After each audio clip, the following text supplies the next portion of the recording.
जामुन का पेड़। रात को बड़ी जोर की आंधी चली। सेक्रेटेरिएट के लॉन में जामुन का एक पेड़ गिर पड़ा। अब सवेरे को जब माली ने देखा तो उसे पता चला कि पेड़ के नीचे एक आदमी दबा पड़ा है। माली दौड़ा दौड़ा चपरासी के पास गया। चपरासी दौड़ा दौड़ा क्लर्क के पास गया। अब क्लर्क दौड़कर सुपरिटेंडेंट के पास गया। सुपरिटेंडेंट दौड़कर बाहर जब लॉन में आया तो मिनटों में गिरे हुए पेड़ के नीचे दबे हुए आदमी के चारों ओर भीड़ इकट्ठा हो गई। अब चारों क्लर्क बातें करने लगे। पहला क्लर्क बोला, बेचारा जामुन का पेड़ कितना फलदार था। दूसरा बोला, और इसकी जामुनें कितनी रसीली होती थी। तीसरा बोला, मैं फलों के मौसम में झोली भर कर ले जाता था। मेरे बच्चे इस पेड़ के जामुन कितनी खुशी से खाते थे। अब तीसरा जो था उसने कहा, मगर ये आदमी। अब सुपरिटेंडेंट सोच में पड़ गया। हाँ, ये आदमी। अब एक चपरासी ने पूछा, पता नहीं जिंदा है कि मर गया। मर गया होगा, इतना भारी पेड़ जिसकी पीठ पर गिरे वो बच कैसे सकता है। दूसरा चपरासी बोला, नहीं मैं जिंदा हूँ। दबे हुए आदमी ने बड़ी कठिनता से कहराते हुए कहा। एक क्लर्क ने कहा बड़े ताज्जुब से, अरे जिंदा है। अब माली ने सुझाव दिया कि पेड़ को हटाकर इसे जल्दी से निकाल लेना चाहिए। मुश्किल मालूम होता है, एक सुस्त कामचोर और मोटा चपरासी बोला, पेड़ का तना बहुत भारी और वजनी है।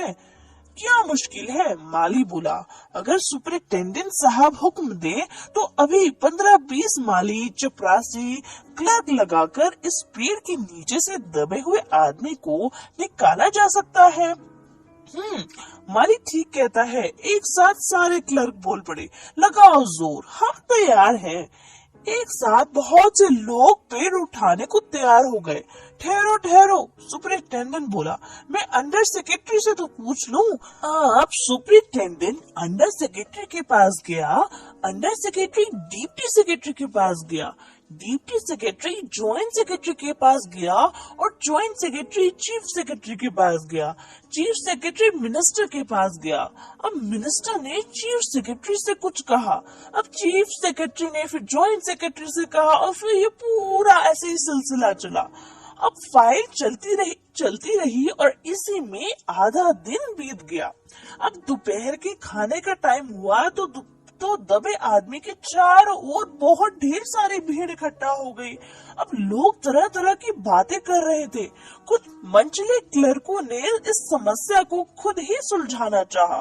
वो हुकूमत के फैसले का इंतजार किए बिना पेड़ को अपने आप हटा देने का फैसला कर रहे थे।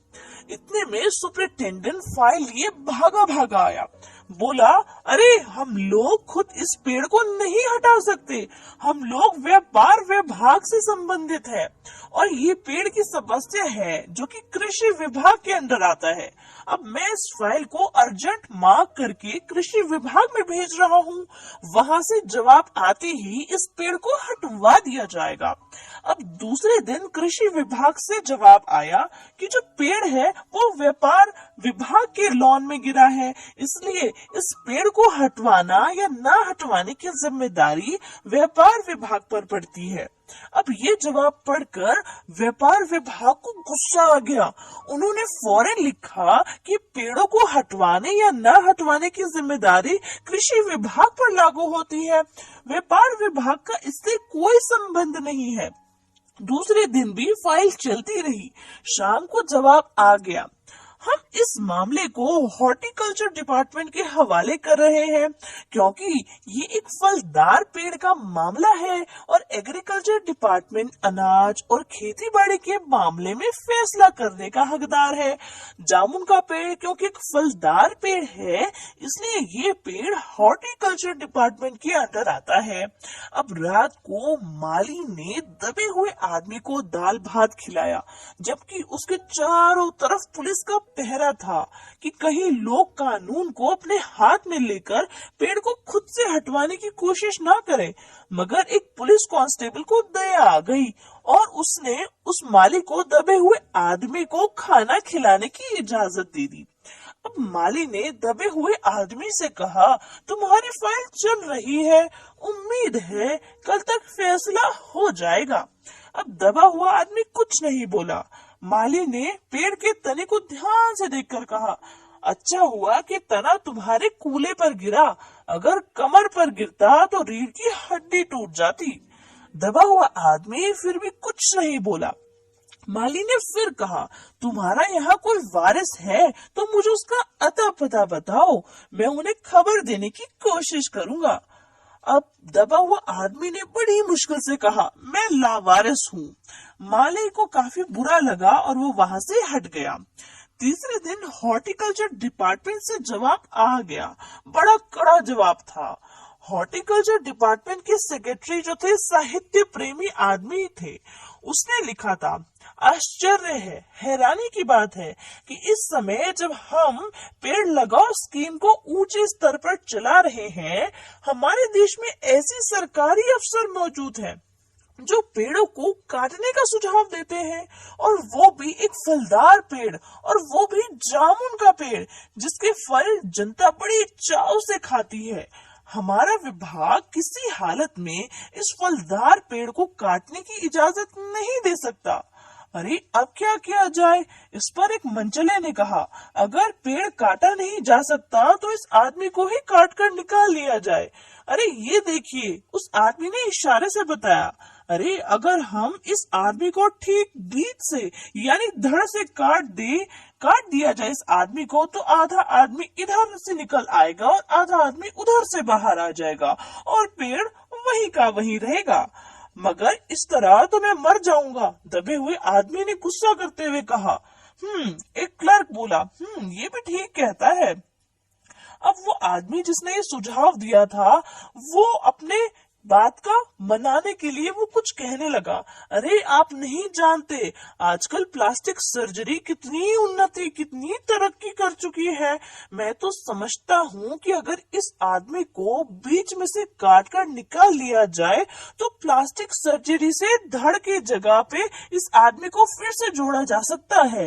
इस बार फाइल को मेडिकल डिपार्टमेंट में भेज दिया गया और उस आदमी की बात मान ली गई। अब मेडिकल डिपार्टमेंट ने फौरन एक्शन लिया और जिस दिन फाइल उनके विभाग में पहुंची, उनके दूसरे ही दिन उन्होंने अपने विभाग का सबसे योग्य प्लास्टिक सर्जन छानबीन के लिए वहां पे भेज दिया। अब सर्जन आया और उसने दबे हुए आदमी को अच्छी तरह से टटोल कर देखा, उसका स्वास्थ्य देखा, खून का दबाव देखा, नाड़ी की गति को परखा, दिल और फेफड़ों की जांच की और इस सब की जांच करके उसने रिपोर्ट भेज दी।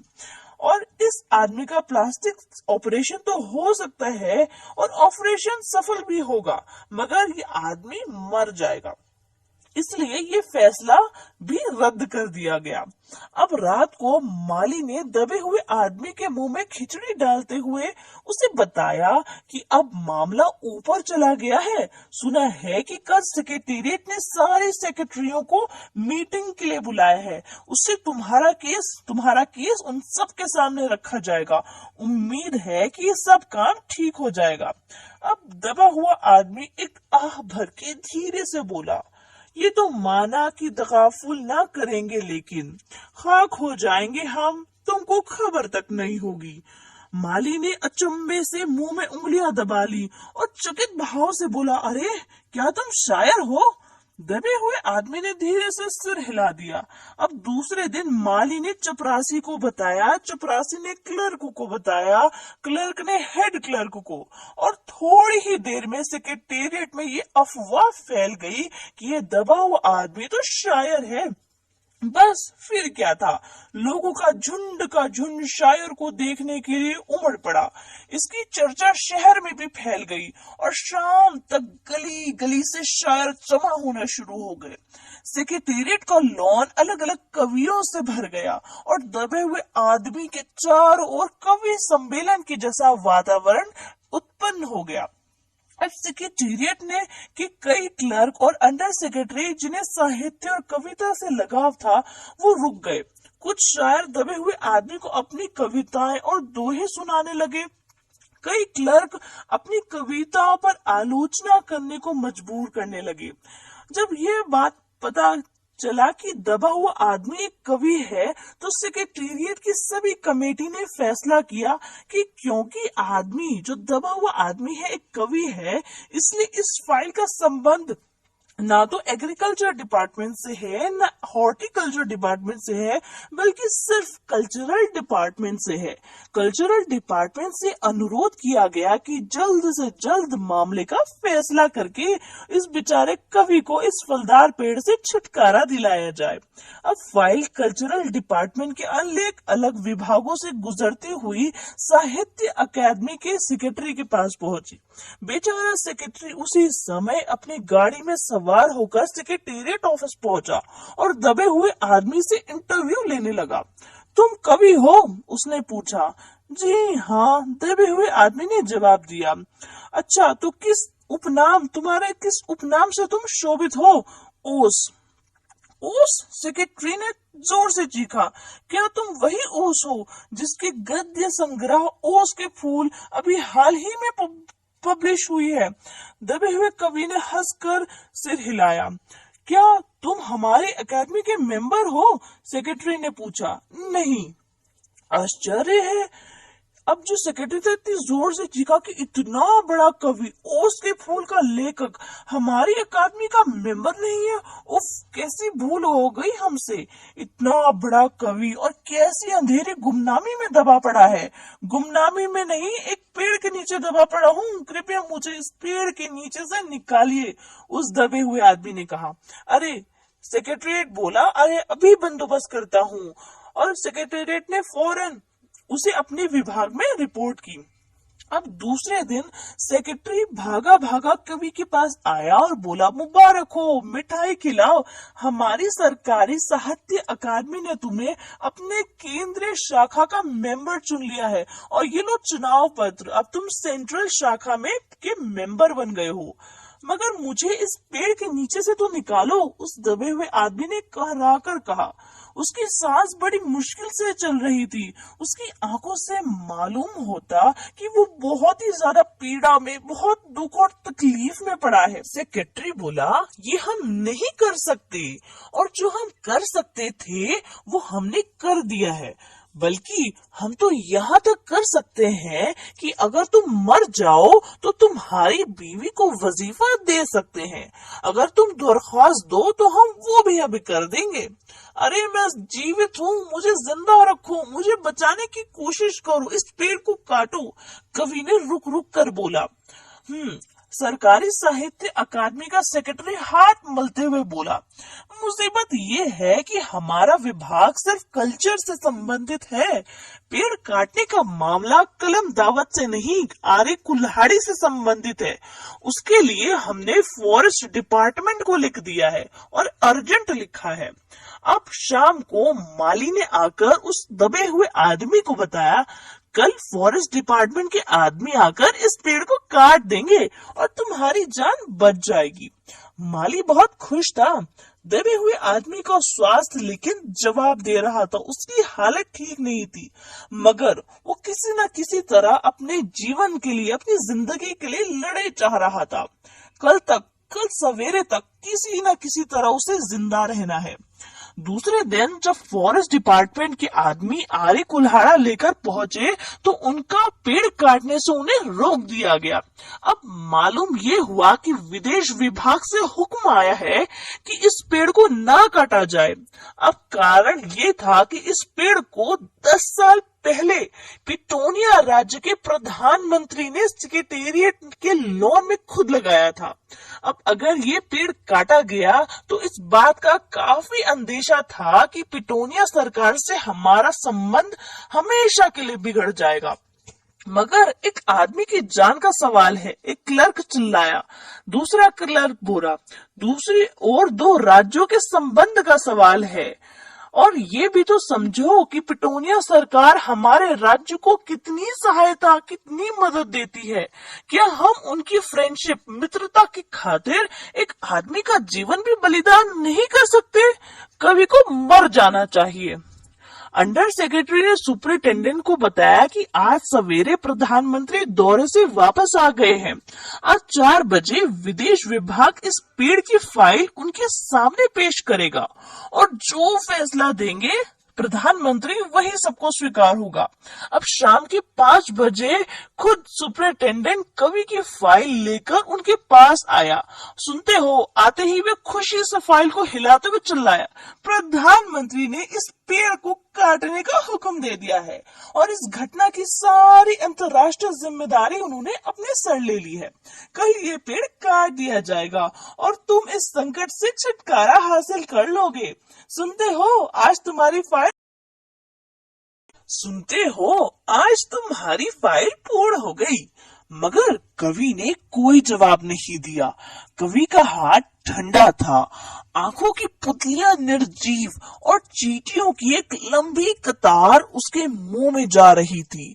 उसके जीवन की फाइल भी पूरी हो चुकी थी, यानी कवि मर चुका था। सो इस कहानी में पेड़ के नीचे दबे हुए व्यक्ति की इसलिए मृत्यु हो जाती है क्योंकि हर एक विभाग अपनी जिम्मेदारियां दूसरे विभाग पर मढ़ने की कोशिश कर रहा है और कोई भी खुद से फैसला नहीं ले रहा है और खुद की जिम्मेदारी नहीं समझ रहा है। एक कहानी हमें ये भी बताती है कि अगर न्याय देर से होता है तो वो न्याय का कोई महत्व नहीं रहता, वो न्याय महत्वहीन हो जाता है। इस कहानी का उद्देश्य यह भी है कि जो सरकारी विभागों की इस आलसपन और निकम्मेपन और लापरवाही से आम लोगों को किस तरह से मानसिक और शारीरिक तकलीफें झेलनी पड़ती हैं, ये कहानी हमें बड़ी खूबसूरती से बताती है। तो आई होप आपको ये कहानी अच्छी लगी हो। अगर जरा से भी 1% भी आपके लिए हेल्पफुल हो तो प्लीज मेरे चैनल को सब्सक्राइब करें और अपने फ्रेंड्स के साथ मेरी वीडियोस को शेयर करें, लाइक करें वीडियोस को और कमेंट्स में आपको बताएं कि आपको कैसी लगी। Thanks for watching.